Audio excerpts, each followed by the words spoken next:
Assalamualaikum warahmatullahi wabarakatuh. Bismillahirrahmanirrahim. Apa kabar kawan-kawan ngobrol semua? Semoga semua dalam keadaan baik, sehat, dan selalu bahagia. Amin. Kapanpun dan dimanapun saatnya. Semoga Mas Labib juga selalu bahagia ya Mas ya. Amin. Kembali lagi berjumpa dengan kami di channel Ngobrol. Channel yang menyuguhkan cerita atau kisah-kisah horor yang menyeramkan ya Bib. Walaupun nanti pada akhirnya banyak banyulannya, guyonannya. Ya inilah kami. Kita ngobrol ya seperti ini. Takutnya kalau terlalu serem kita jadi takut sendiri ya Bib. Gak berani pulang atau apa. Ini garing banget Bib. Yang jelas kita udah di sini. Kita mau ngobrolin yang horor-horor. Kita share ke teman-teman dan juga selamat datang buat teman-teman yang baru mampir di channel ini. Begitu aja ya Bib. Bib, aku mau nanya sesuatu, Bib. Menurutmu bagian terpenting dalam kehidupan manusia itu apa, Bib? Ya, bisa salah satunya ya. Salah satunya dalam pembabagan usia. Ya mungkin menikah. Menikah, benar sekali. Itu penting sekali ya, Bib. Bahkan kadang orang bijak juga ada yang berkata begini, kalau kita menjalani kehidupan dari titik nol sampai kita remaja, dewasa, bahasanya seperti itu, nyampe punya pencapaian tertentu lah, sukses di bidang ini, bidang itu belum apa-apa katanya. Karena kehidupan sebenarnya dohir alam dunia itu adalah kehidupan setelah menikah.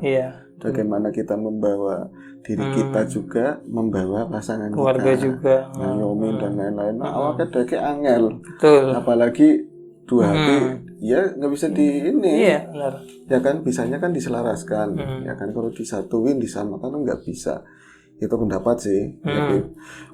Ini mungkin cerita ada hubungannya sama hal seperti itu. Dan pernikahan itu idealnya ya manusia sama manusia, Bib. Iya, Iya kan, tentunya. Bib? Nggak mungkin manusia sama kecebong, apalagi sama berudu, sama buaya, ya kan? Itu cerita ini akan berhubungan dengan pernikahan. Semoga mempelainya cantik, semoga mempelai prianya juga tampan, begitu ya. Dan semoga nggak ada yang serem sama sekali, Bib. Kok bisa gitu? Mesem-mesem. Iya, itu beda. Berarti hubungannya apa nih cerita ini sama Ada hubungannya. Jadi cerita ini yang ngalamin itu Brotoying kawan aku, kawannya situ juga. Kalau teman-teman mampir di ada channel Nilas Luhur, di sana ada Brotoying. Jadi dia pernah mengalami hal seperti itu. Mas Tuying sampai saat ini pun beliau belum menikah. Iya. Kalau aku ngomong Mas Tuying gak laku, aku nggak berani ya. Iya. Memang belum waktunya. Ya kan, Bib? Dan temennya juga banyak yang belum. Temannya juga banyak yang belum tentunya, iya kan. Dia juga masih muda dengan packaging yang seperti itu, seadanya begitu ya, dari penampilan, dari omongannya, semuanya seperti itu Mas Tuying lah. Bila mana ada subscriber yang mungkin ya kan ada ketertarikan minat dan bakat asik, ada Mas Tuying masih sendiri.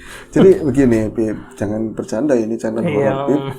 Mas Tuying itu pernah ngalamin peristiwa horor di masa mungkin hampir beberapa tahun silam, bukan Mas Tuying yang sekarang. Artinya sekarang kan banyak waktu yang dilalui, banyak hal yang dipelajari. Tentu karena ini ranahnya goib, ranahnya serem-serem, ya ini bicara tentang yang dipelajarin tentang hal mistik, tentang pengalaman batin gitu ya. Kalau dulu belum begitu banget, apalagi dulunya dulu banget, masih nggak ngerti apa-apa. Saat itu katanya ya, Mas Tuying itu kan, sorry Mas Tuying, jenengan pasti dengar tak rasain, tapi ini harus sebuah keharusan yang harus terjadi, tak ceritain. Mas Tuying itu punya sawah, punya usaha di sawah, dia nandur kadang bawang merah, padi juga iya. Nah, terus ada juga ternak di belakang rumah. Jadi ada kambing itu banyak, kambing 9. Saya lihatnya. Kambing 9. Punya dua apa ya, lagunya Iwan Fals. Masih nggak tahu. Nah itu dia punya kambing di belakang, dan akhirnya karena memang kambingnya kan karakteristik kambing itu kan beda-beda dari asupan makanannya begitu ya. Ada dari rumput, ada juga yang dari fermentasi. Sekarang perkembangannya begitu, dan ada juga yang memang spesialisasinya makannya cuma ramban. Ramban itu ya Bib ya. Ramban itu daun-daun yang kadang sengaja dicari itu ya. Iya, daun-daunan yang sengaja buat umpan, biasanya cenderung ke kambing Jawa. Nah itu kan beliau itu ngingune, peliharanya itu kambing Jawa, karena memang harganya juga cukup lumayan, beda daripada kambing Kimpas atau Gimbal yang itu kan. Nah ini Mas Tuying kan catatannya, dia punya catatan. Jadi dari kecil itu memang bisa melihat hal seperti itu, punya anugerah seperti itu. Karena dia menyingkapinya dengan baik, ya aku bilang anugerah. Ada juga yang jadi beban, ya kan. Tapi ya memang di titik tertentu, ketika hal itu nggak diinginkan dan terjadi, memang beban, benar-benar beban. Jadi suatu ketika memang itu udah sandakala. Mas Tuying ada kerjaan juga di sawah, Bib. Ada kerjaan di sawah. Kalau misalnya bawang merah kan cenderung kalau misalnya nyiram, kalau nggak pagi-pagi banget itu menjelang maghrib. Iya, karena apa tahu alasannya nggak tahu. Yang jelas itu kebanyakan mau maghrib itu nyiram gitu kan. Kalau nggak jam 5 sore, habis nyiram ke sana dia baru keinget, ya Allah, aku belum nyari ramban buat kambing, kayak gitu. Lah terus sampai langsung habis dari sawah ini Mas Tuying langsung nyari ramban.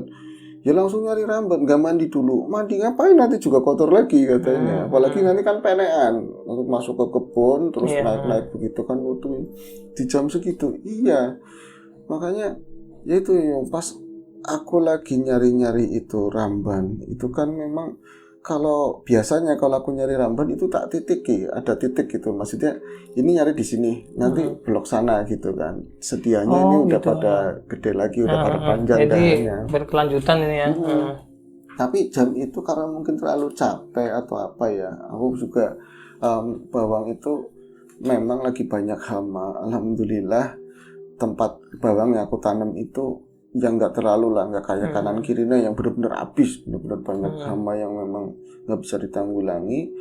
Aku akhirnya fokus penuh di sawah begitu ya, Bib, sampai benar-benar kecapean. Pulang rumah ke rumah niatnya mau mandi terus baringan lah kayak gitu. Terus ingat, oh iya, wedusku, kambingku belum dikasih ramban. Lah yang nggak dikasih Indomie aja, bilang gitu. Indomie itu aku katanya. Ya sekali-kali Mas Tuying, kalau itu kan blenger, aku bilang kayak gitu. Ya bercanda, Bib. Akhirnya dia itu terjun, nyungsep gitu ya. Dia terjun itu ke kebun. Itu kebun di situ bukan kebunnya pun boleh di ini sama Mas Tuying, karena mereka udah kenal semua dekat. Dan kalau ada apa-apa banyak dimintain tolong sama Tuying itu dengan tangan gitu loh, bukan tukang nyolong, kan enteng tangannya gitu loh. Jadi buat mereka daripada kebunnya nggak terawat, ya kan, atau misalnya bebas rambannya, jadi nggak terlalu sulit untuk nyari ramban, apalagi di musim-musim basah kayak sekarang. Jadi saat itu aku lagi-lagi ngalamin hal yang nggak diinginkan karena posisi aku nggak siap.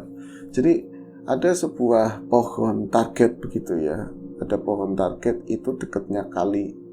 Dekat kali ada pohon nangka.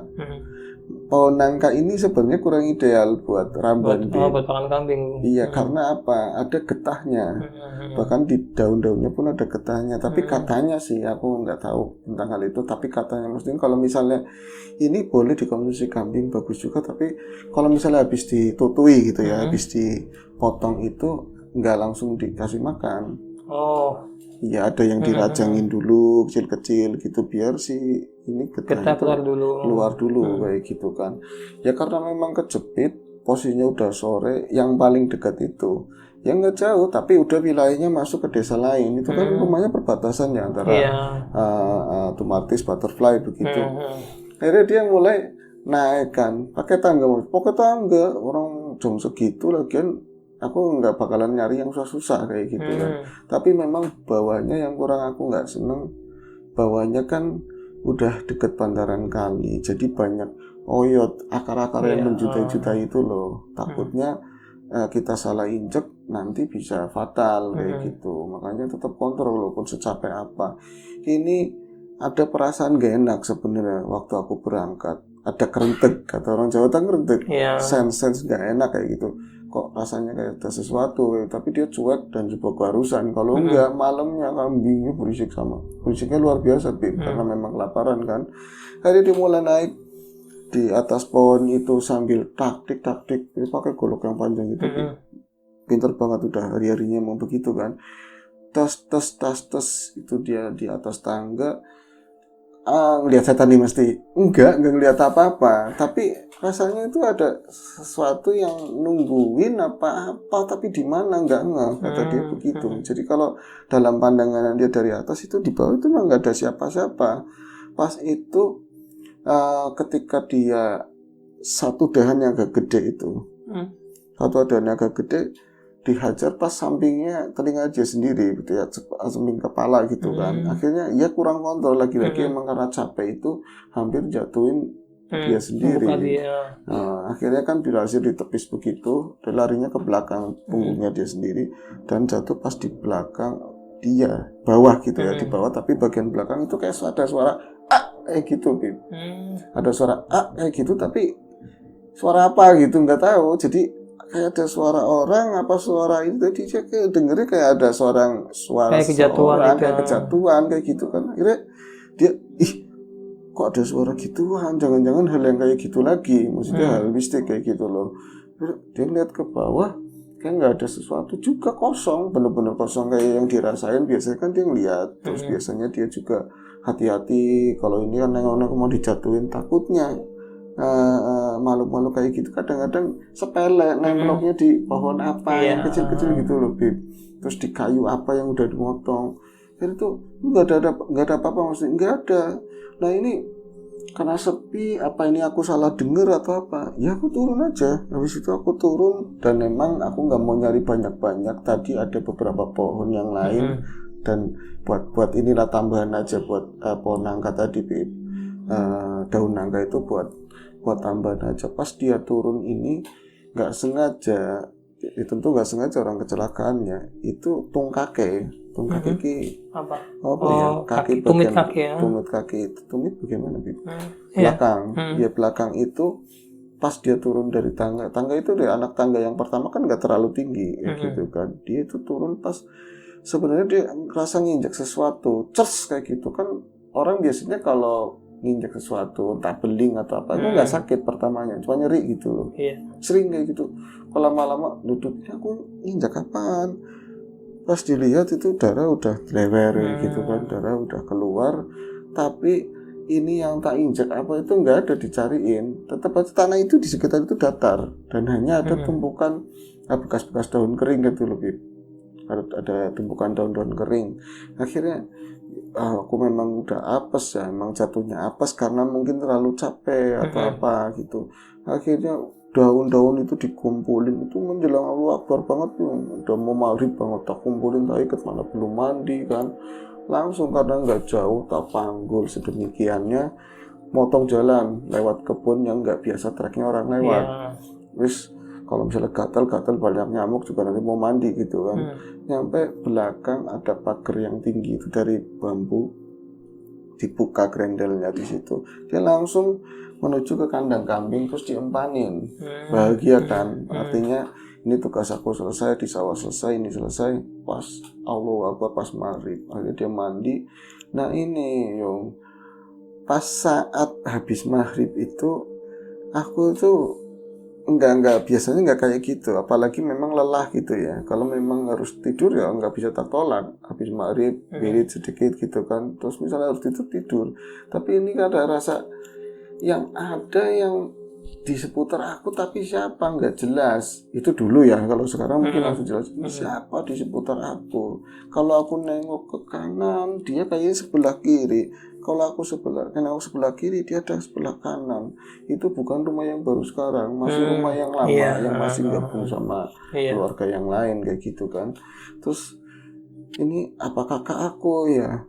Akhirnya dia selesain untuk sementara duduknya di atas sajadah itu, selesain dibangun, nengok ke arah luar tapi nggak ada siapa-siapa. Kakaknya belum pulang tahu-taunya. Nah bapaknya kan seringnya di belakang, jadi ada rumah sompang begitu ya. Dia tuh jarang banget ke depan, area depan itu jarang. Ini siapa? Tapi kayak ada orang, dia ngeliatin aku. Ada bisik-bisik, ada suara bisik-bisik tapi bukan bahasa orang lah. Dia jelas bukan bahasa orang tapi gemrengsang gitu. Tapi siapa? Terus akhirnya dia mulai duduk lagi, duduk itu ketiduran di atas sajadah. Saking ngantuknya, Bib. Saking ngantuknya, katanya di sana-sananya saya mungkin mimpi ya, antara mimpi sama terjaga. di sana itu melihat perempuan cantik banget, Bib. Perempuan cantik banget dengan kulit yang mungkin dia baru melihat warna kulitnya gitu. Emang warnanya apa? Ya hijau magic, yang maksudnya indah gitu. Oh gitu. Kalau mau diterangin warnanya mungkin pink atau kelabu, kalau hijau kayak piccolo. Tapi yang jelas cantik gitu. Cantik luar biasa banget itu. Dia itu senyum karena dia, tapi habis senyum kok kayak marah kayak gitu loh. Senyum kayak marah. Ini namanya pemuda ya, nggak ngerti kalau itu dalam alam mimpi atau apa. Diberani-beraniin, padahal sosoknya Bro Duyung itu kurang ini lah, kurang dia berani sama lawan jenis itu untuk nyapa, untuk apalagi godain, Bim. Akhirnya dia cuman merengut begini, seakan-akan ngomong kenapa kayak gitu. Itu langsung di belakang itu banyak orang, Bim. Nggak tahu tuh jebolnya dari mana. Jadi backgroundnya itu ya pohon-pohon gitu loh, pohon-pohon, tapi di bawahnya kayak nggak ada ranting yang jatuh, cuman ini pada daunan kering, semua daun-daunan kering kayak gitu. Bahkan dia nggak bisa ngeliat, jadi dia pakai jarik begitu ya, bawahnya kemben, tapi di si kakinya nggak bisa ngeliat karena kayak kebenem ini ketutup daun gitu. Kering kayak gitu kan. Suasananya sore, bener-bener sore kayak mau maghrib, tapi nggak gelap-gelap banget gitu kan. Terus banyak yang langsung seret di belakangnya mereka, ada di belakangnya perempuan tadi. Itu yang satu katanya ya orangnya ganteng-ganteng semua, katanya badannya setepak begini, nggak ada yang ngampleh begitu loh. Badannya kuat-kuat begitu kelihatannya. Terus penampilannya banyaknya yang buka telanjang baju kayak gitu loh, telanjang baju pakai celana yang potong di bawah lutut. Ada juga kayak seakan rompi kayak gitu, tapi semua bawa senjata semua, ya lebih tepatnya kayak orang dulu lah. Orang dulu dia itu, mereka itu kebanyakan marah, posisinya marah. Terus salah satunya maju ke depan ke arah Bro Duyung mendekat, terus kamu harus tanggung jawab, katanya begitu. Itu ngomong kayak gitu. Iya, kamu harus tanggung jawab. Kan bingung tanggung jawab apa? Aku punya salah apa sama kalian kayak gitu. Kamu udah punya salah sama kita. Pokoknya kamu udah punya salah, kamu harus bertanggung jawab. Udah ingat, nanti tepat waktunya kapan kamu harus mau, katanya begitu. Ancamannya kayak gitu. Ancamannya kayak gitu. Udah gitu dia ya bangun kayak jenggelek gitu ya, terjaga bangun. Astagfirullahaladzim, aku mimpi apa? Tuh ini kok di atas sajadah. Akhirnya tadinya mau nerusin tidur, udah jatuh Allahu Akbar azan Isya.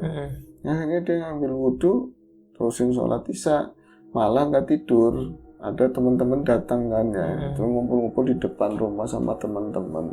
Ini kejadian udah lama banget, tapi akhirnya dia kan cerita. Nah, hubungannya apa? Maksudnya setelah ada ancaman seperti itu, apakah ada jenengan itu ngalamin peristiwa-peristiwa yang menyeramkan atau suruh tanggung jawab dengan punya kesalahan apa? Nah itu tahu-taunya saya itu ada hubungannya sama yang nutui pohon nangka itu, yang pas ada suara itu kayak kejatuhan itu.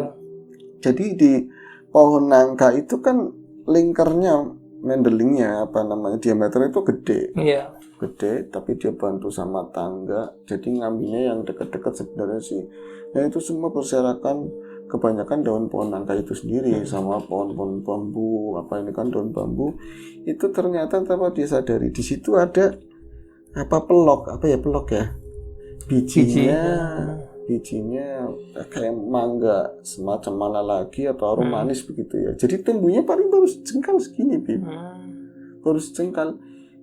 Itu dia dapat gambaran lagi di hari berikutnya, mimpi lagi itu selalu. Jadi dia berapa kali bangun gitu ya, dia mimpi ada tunasnya pohon itu. Jadi kejatuhan pohon nangka yang dia petik yang itu, dipotong itu kejatuhan itu, lagi-lagi bangun lagi, pas tidur lagi ketemunya mimpinya seperti itu. Akhirnya kan apa ini, jangan-jangan itu kesalahan aku ya yang dihubungin sama mimpi yang kemarin kayak gitu. Akhirnya pas dia lagi mikir-mikir kayak gitu, jangan-jangan bener ada hubungannya sama ini. Itu udah malam sekitar jam 11 di hari kedua setelah mimpi itu kan ya. Sosok itu benar-benar datang. Dia kan matanya bisa melihat kemudian mimpi. Oke.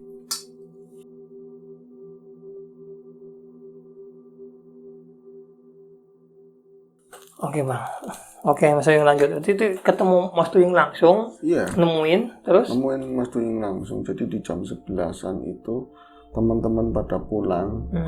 biasanya sih nyampe malam, tapi nggak tahu ada mau acara apa lagi. Kebanyakan sih mereka kerja gitu ya. Terus dia masuk ke dalam kamar, ke dalam biliknya dia sendiri, itu udah ada ditungguin. Jadi kamar itu seolah-olah berubah jadi bukan kamar, Bib. Jadi masuk ke dalam kamar itu kayak alam terbuka begitu ya. Alam terbuka ya kayak kebun yang kemarin dia itu motongin ini daun-daunan. Jadi di sana udah banyak orang, tapi dari jauh benar-benar jauh dari pandangan tatapan dia itu jauh. Kebun itu banyak pohon dan seragam gitu loh. Seragam dan bukan nangka, tapi cenderung bambu semua. Itu cenderung bambu semua. Nah, orang-orang itu kayak dapuran bambu sini, nanti ada dapuran bambu di sana. Ini berserakan kan, itu apa daunan yang kering itu ada dapuran bambu sebelah sana. Ini sekitar ada hitam-hitam tapi bentuknya mirip kayak manusia begitu ya, siluet. Itu dari jauh itu mungkin rombong-rombong berapa orang lah kayak gitu. Itu mendekat karena kayak menunggu, belum mendekat sih, kayak nungguin pas dia itu tadi masuk ke dalam kamar, seolah-olah kan masuk ke situ. Dimensinya berubah, mereka itu akhirnya mendekat. Itu katanya gelap banget. Tapi aku sampean bisa ngeliat bambu. Iya, di gelap itu tapi aku bisa ngeliat bambu itu sebelah sini masih bisa, ya namanya biasa kan. Udah bisa ngeliat kayak gitu kan, kadang jelasin susah, Bib. Gelap tapi bisa melihat. Nah, sosok itu mendekat, ternyata bukan bangsa kita. Sosok itu bukan bangsa kita, yang ada bentuknya benar-benar kayak orang tapi lebih gede-gede lagi kayak gitu loh. Semacam ada bulu-bulunya kayak gitu loh. Dan semua matanya kebanyakan nyala.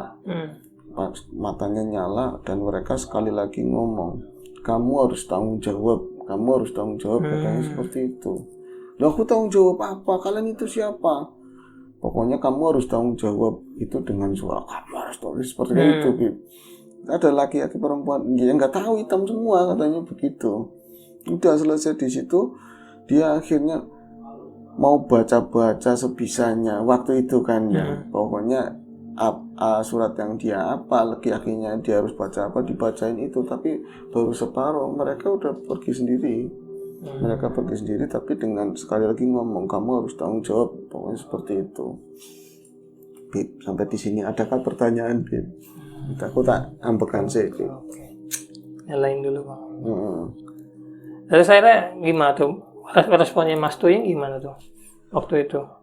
Itu bukan pertanyaan, Bib, lanjutannya gimana kayak gitu. Gitu. Itu lanjutannya apa kayak gitu. Jadi hari ini rasanya memang di luar tadi sempat hujan kecil, Bib, dan memang mendung banget.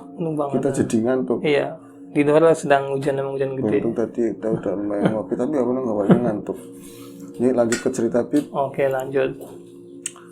Akhirnya setelah dia disuruh tanggung jawab kan keder. Tanggung jawab apa? Nggak lagi sama yang belum tadi. tahu juga, Belum tahu juga. Akhirnya dia bangun, maksudnya dia keluar dari kamar buat nenangin diri kayak gitu loh. Ya ngeri juga, Bib, masa di kamar jadinya kayak gitu. Tapi pas mereka itu hilang, jadi kamar lagi. Tapi dia jadi malas di kamar, jadi dia keluar dari kamar malah menuju keluar rumah. Di luar rumah dipikirin, aku tuh punya salah apa sama makhluk-makhluk itu apa ya? Apakah itu sosok jagalawung, apa sosok genderuwo? Tapi kok banyak kayak gitu? Kok pada ngapain? Aku salah apa? Dipikir-pikir, apa ada hubungannya sama pohon pelokai mangga itu ya? Biji mangga, tunas mangga lah. Apa ada hubungannya sama itu yang kejatuhan? Oh iya, waktu itu ada bunyi suara kayak gitu. Baru ingat dia. Iya, apa ya? Coba dicari-cari lagi. Iya, jangan-jangan memang di situ rumahnya. Masa iya sih? Maksudnya kecil, tunas pendek mangga kayak gitu kok buat rumah, apa istana kayak gitu kan?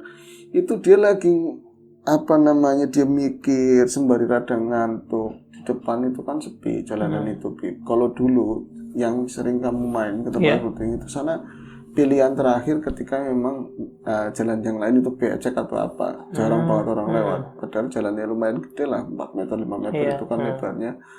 Itu sepi banget. Itu dia lagi mikirin, oh jangan-jangan ini gara-gara aku nibanin itu nggak sengaja. Masa iya sih tunas mangga bisa? Kalau udah tahu ya tanggung jawab, ada suara kayak gede-gede banget. Itu dari sisi sebelah kiri, itu kebun yang terhubung sama kebun tadi. Kalau udah tahu tanggung jawab, ya tanggung jawabnya kayak gimana? Akhirnya dia pagi-pagi banget kan, aku mau ke TKP langsung. Setelah benar-benar dia bangun tidur ke TKP sana, emang nggak mati, Bib, aneh.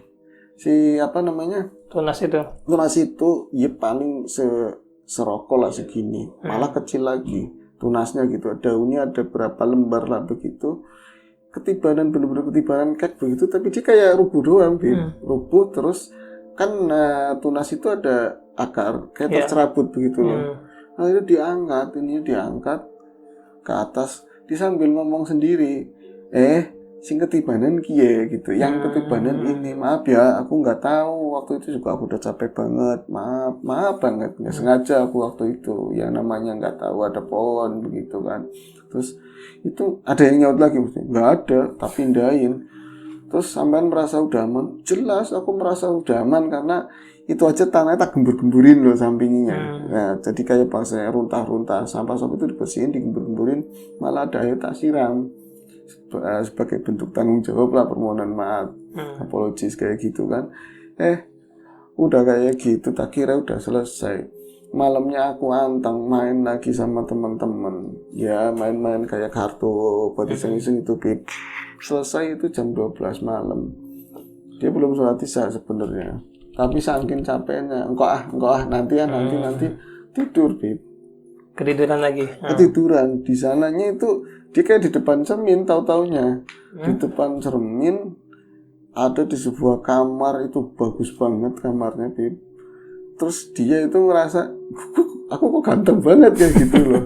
Jadi ya tahu sendiri yang pentingnya gitu. Dia ganteng sebenarnya. Emang benar sih dia ganteng, tapi dipaesi maksudnya lebih kayak di make up gitu ya. Di make up, pakai beskap, pakai topi raja kayak gitu apa. Inilah hiasan kepala, pakai mahkota, pakai baju pengantin, benar-benar pakai baju pengantin. Aku kok ganteng, tapi dia nggak mungkin dia kurang menghadiri acara pernikahan, jadi nggak tahu itu namanya mau nikah itu bajunya kayak gitu. Dia kelasnya aku ganteng rumangsane raja gitu kan, aku ganteng banget ya. Terus mau ngapain kok aku di sini, ruangannya siapa, kamarnya siapa, kok bagus banget. Jadi celingak-celinguk terang banget lah, tapi nggak panas, berarti nggak silo, nyaman di situ. Akhirnya dia keluar, buka pintu, tadinya senyap sama sekali, ternyata udah banyak orang di sana. Di sana itu banyak orang, laki, perempuan, kebanyakan nggak ada yang jelek, bisa dibilang begitu. Nggak ada yang jelek. Orang itu yang cewek itu cakep, yang cowok ya cakep, kayak gitu. Dan umurnya rata-rata hampir mirip sama. Sekitar 40-30 tahun kayak gitu loh. Rata ya dia. Rata-rata kayak gitu. Dan mereka itu udah keluar, ayo siap-siap berangkat. Berangkat mau kemana? Kayak gitu. Di situ banyak parcel, bawaan macem-macem, dan bawaan-bawaan itu kayak orang dulu. Kayak kita mau sarahan kayak gitu loh. Jangan-jangan dia manten kayak orang mau manten, kata dia sendiri yang manten dia nggak. Jadi nungguin si Mas Tuying itu sendiri. Jadi ada yang kelapa, bawa macam-macam yang dipikul, terus padi itu yang masih belum ditumbuk gitu kan, terus bawa-bawaan yang lain, jajan-jajanan, tapi dulu jajan-jajanan dulu. Keluar dari ruangan tersebut, ayo monggo digituin, ayo monggo Mas, ada yang bilang kayak gitu, monggo juragan, ada yang ngomong seperti itu. Duh, aku mau kemana? Jadi rame-rame di pedang-pedang kayak ada dipayungin begitu loh, Bim. Aku rasanya seneng tapi gimana ya, curiga. Aku bisa kayak gitu, aku mau diapain kayak gitu. Nah, Mas udah nungguin calon mantennya udah nungguin calon mantennya. Iya, yang sampai masa lupa sih, sampai kan hari ini jadi nganten, hari ini sampai jadi pengantin, katanya begitu. Aku jadi pengantin sama siapa? Tapi ada senang, Bib. Aku aja udah ganteng begini kan. Aku mau jadi manten. Yang bukan manten aja, yang perempuan cakep semua, Bib. Kayak gitu loh. Pasti pengantin wanita aku juga cakep juga. Akhirnya diingetin sama salah satu orang yang dia itu nggak paham, tapi seolah-olah paham gitu loh. Dia ngomong, sampai lupa sama cewek itu sih, yang perempuan yang kemarin itu, yang di kebun gitu. Wow, kata dia kan begitu. Iya, yang di kebun cantik banget itu, Bib. yang dari awal itu kulitnya bagus banget itu kan. Dia itu pesem sendiri. Wah, segala musik dulu tuh dang itu. Tapi malam, Bin. Jadi di dalam itu terang, dia nggak menemukan lampu sebenarnya, tapi terang. Ada lampu seperti ini nggak ada, tapi terang. Tapi pas keluar dari rumah mungkin ya, tapi dia nggak pernah nengok ke belakang lagi. Itu rombongan tuh banyak banget. Keluar itu malam posisinya. Loh, penghulunya udah nungguin, semua itu bersorak-sorai lah, senang banget acara tersebut. Akhirnya iki maksudnya piye? Kalau aku udah ganteng begini, tapi bayangannya wanita itu mah cantik banget, senang dia senang, lupa kalau itu mimpi kan nggak kerasa, Bin. Akhirnya jalan terus, loh kok jalan kaki, bener-bener kayak tempo dulu terus berarti calon pengantinku deket, orang deket gitu kan. Dari kejauhan nampak masjid dan masjid itu dia kenal, Bib. Dia kenal masjid itu di dekat kali. Dia akhirnya mau nikahnya di masjid. Aku mau nikahnya di masjid, dekat masjid, makin rame. Di sana juga ada orang-orang yang kayak nonton, liatin, semuanya cakep, Bib. Dan mereka kayak nyambut gitu rombongan ini. Tapi kok dulu kok nggak ke masjid kayak gitu. Di belakang masjid itu kali. Di belakang masjid itu sungai, jadi ada jalan turun begitu loh, kayak setapak turun. Rombongan itu turun, lu kok nggak ke sana? Bukan di situ, Den. Nikahnya bukan di situ, nikahnya di bawah. Itu ternyata turun ke bawah begitu, bantarannya itu rada tinggi begitu ya. Terus ada di sana tuh banyak rimbunan pohon-pohon, terus tanahnya rata begitu. Sananya kali. Itu di sana ada rumah bagus banget, Bib. Pernikahannya di sana ternyata, Bib. Loh ya, orang mikirin dia tadinya udah cater juga, tapi karena calonnya bayanginnya kayak gitu, yang ini cakep-cakep, wis pokoknya buru-buru aku mau nikah kayak gitu kan. Udah kan, ternyata dia di sana ada calon mantannya udah nungguin, ditutupin begitu kan, ditutupin kayak catat itu ya. Ini berarti nggak tematik, Mas Tuying. Nggak tematik gimana? Saya tuh pakai backup, masa calon ngantennya ditutupin kayak kelambu? Ya nggak tahu, kalau aku ngarang mah iya, harusnya dia pakai yang perempuan juga, kebaya begitu. Tapi kayaknya dalamnya kebaya nggak tahu sih, ada tutupnya begitu, ada kayak kelambu, tapi aku nggak bisa ngeliat nembus. Jadi Mas, dia sempat nyapa kayak gitu, didudukin bareng, Bib, dan di depannya ada penghulu semacam persis kayak kalau dia pas umumnya gitu. Umumnya persis kayak gitu, pakai peci, pakai ini jas kan penghulu. Itu orang muter. Mereka itu seneng-seneng banget. Akhirnya apa? Dia ngomong, udah wayahnya, udah waktunya. Sekarang kita resmiin akadnya. Gimana? Udah siap semua. Terus itu dia bahagia banget mau nikah, tapi dilalai batin dia bicara, Bib, jangan seneng dulu kayak gitu. Hati-hati, jangan seneng dulu. Dia nggak tahu yang ngomong siapa, tapi hati-hati, jangan seneng dulu. Lihat calonmu siapa. Itu tadi itu di balik lampu nggak kelihatan sama sekali, Bib. Pas dia ngelirik, seolah-olah nembus, dan itu cantik banget. Dan si cantik itu adalah yang di kebun itu, Bib. Ya siapa yang nggak seneng? Wah, mau nikah sama ini kan, udah seneng banget. Langsung duduknya dibenerin lagi sila begitu, gagian cepetan. Kita mau nikah, mau akad. Lihat yang bener, ada suara kayak gitu. Lihat yang bener, pas dia nengok kedua kalinya, sungkan juga katanya. Sungkan gimana? Yakin, aku pertama kali mungkin bikin nangis bangsa kayak gituan. Maksudnya apa anjing?